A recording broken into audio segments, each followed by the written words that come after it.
नाज़रीन, एशिया जो गरम तरीन शहर सॾाईंदड़ जैकमाबाद में गर्मी वधण सबब शहरी घरनि ताईं महदूद थी विया आहिनि। हीट स्ट्रोक जो तमामु वॾो ख़तरो। ॿिए पासे बिजली जी अणिलानीअ लोड शेडिंग सबब शहर जो अवाम बिटे अज़ाब में मुब्तला।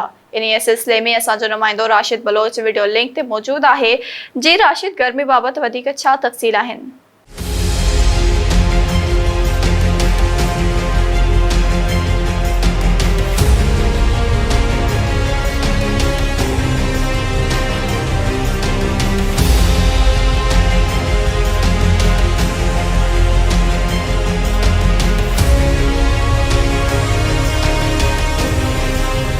जी बिल्कुल, जैकमाबाद शहर एशिया जो गरम तरीन शहर सॾियो वेंदो आहे, जिथे 52 खां 53 सेंटीग्रेड गर्मी भी रिकॉर्ड कयो वेंदो आहे। मगर अॼु महकमा मौसमियात जो चवणु आहे त जैकमाबाद शहर अंदरि गर्मी जी जेकी टेम्परेचर आहे उहो 41 खां 42 जगहनि ते सेंटीग्रेड गर्मी रिकॉर्ड कयो आहे।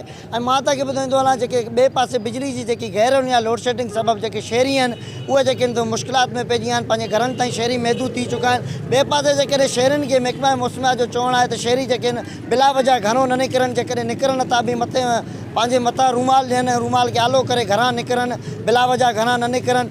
शहरी जेके निकिरनि था उहे जेके थधे जेके जूसनि जा दुकान लॻल आहिनि उते अचनि था, थधी मशरूबात पीअनि था। मां तव्हांखे ॿुधाईंदो हलां, जेके गर्मी सबब शहरी इंतहाई मुश्किलातुनि में पइजी आहिनि। जेके रोड रस्ता आहिनि उहे वीरानी जा मंज़र पेश करनि था। गर्मी अॼु 41 खां 42 जेकी सेंटीग्रेड रिकॉर्ड कयो आहे। ऐं ॿिए पासे जेको बिजली जी गैर लोड शेडिंग आहे उहा बि जारी आहे। जी।